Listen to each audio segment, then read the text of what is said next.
être mieux connecté à tes émotions. Comment faire? Je sais pas, débrouille-toi.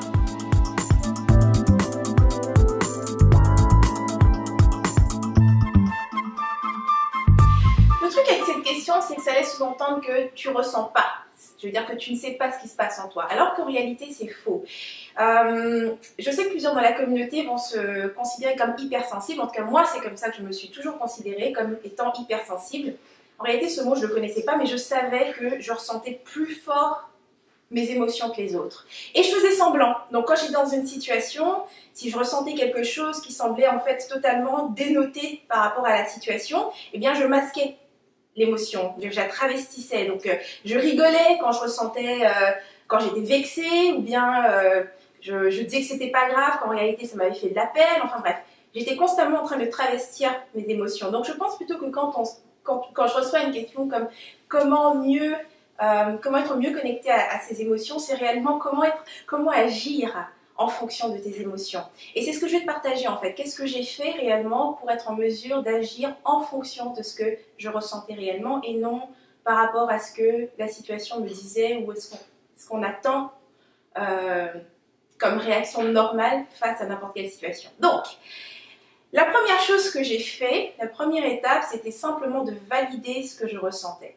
Alors, peu importe ce qui se passait autour de moi, simplement valider que, tiens, là, je suis en colère, là, j'ai de la peine, là, ça me fait rire, même si la situation n'est pas drôle, là, j'ai envie de rire, et là, je suis jalouse. Peu importe la situation, peu importe l'émotion en fait, sans la juger, sans vouloir la normaliser ou quoi que ce soit, simplement la valider. Ça ne veut pas dire que tu vas agir immédiatement en fonction de ce que tu as ressenti, mais simplement la valider fait que tu vas la retenir en fait. Tu vas te souvenir de cette situation, de ce moment-là. Ce qui va t'amener à la deuxième étape, en tout cas, la deuxième étape que je faisais, c'est de récapituler mes journées. Et ça, comment je le fais, c'est en tenant un journal. Donc tous les soirs, j'écris dans un journal et je récapitule en fait comment est-ce que je me suis sentie, ce que j'ai vécu dans la journée, et le fait que j'ai validé en fait les émotions que j'ai ressenties me permet justement d'en parler dans mon journal, de vraiment analyser en fait qu'est-ce qui se passait dans cette situation et pourquoi est-ce que moi j'ai ressenti ce que j'ai ressenti. Ce que ça permet en fait, ça t'amène à la troisième étape, c'est le fait de pouvoir analyser comme ça au calme la situation et l'émotion que tu as ressentie, te permet de décider, ok, comment est-ce que tu veux agir à l'avenir face à ce type de situation. Comment veux-tu agir lorsque tu vas ressentir ce genre d'émotion?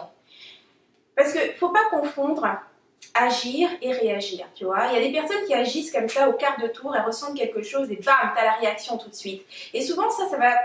En tout cas, moi je sais que dans mon cas, je vais ressentir peut-être du remords, je vais me remettre en question, est-ce que ça aurait été la meilleure chose? Enfin bref, c'est pas forcément ce qu'il y a de plus intéressant que d'être dans la réaction. Alors que le fait de prendre le temps d'analyser une situation, de décider consciemment de comment tu choisis d'agir face à ce type de situation, eh bien, la prochaine fois que ça va se présenter, c'est comme ça que tu vas agir. Alors, dans mon expérience, c'est pas forcément la première fois ou la deuxième fois après que j'ai isolé cette situation ou bien que j'y ai réfléchi que lorsqu'elle va se représenter, je vais avoir exactement la réaction, en tout cas, que je vais agir en tout cas exactement comme je l'avais décidé. Ça peut prendre plusieurs répétitions et d'ailleurs c'est pour ça que la vie est extraordinaire, c'est qu'elle t'aide à devenir et à faire les choses de la manière dont tu les as décidées. C'est qu'elle va te remettre face à la même situation encore et encore jusqu'à ce que tu brises le cycle en fait. Donc en tout cas moi c'est ce qui s'est passé, c'est que je me suis retrouvée plusieurs fois face à certaines situations et à chaque fois je me disais zut, je ne l'ai pas encore fait, mais la prochaine fois que ce truc se présente, c'est certain que c'est comme ça que je vais agir. Et un jour, naturellement, sans colère, sans grosse... explosion ou quoi que ce soit, tu agis exactement comme tu avais décidé d'agir face à ce type de situation. Et ce jour-là, tu sais que tu as brisé le cycle et que tu es de nouveau en contrôle. Maintenant, j'aimerais savoir ce que toi tu en penses. Dans les commentaires, dis-moi, des 3 étapes que j'ai partagées, laquelle serait en fait le plus utile pour toi si tu l'essayais dès maintenant et pourquoi est-ce que ce serait l'étape la plus efficace? Laisse ça dans les commentaires et j'adorerais savoir. Donc ça termine cette inspiration. Si tu as aimé cette capsule, clique sur j'aime, partage autour de toi, fais tourner l'amour. Et si tu veux d'autres inspirations comme celle-ci, rejoins-moi sur rebellecreative.com et inscris-toi, je t'enverrai les prochaines inspirations directement du fond de mon cœur vers ton mail. Donc c'était Henriette Netaka, je te dis à la semaine prochaine et d'ici là, agis comme une rebelle créative, tu vis à fond, sans culpabiliser, sans complexe et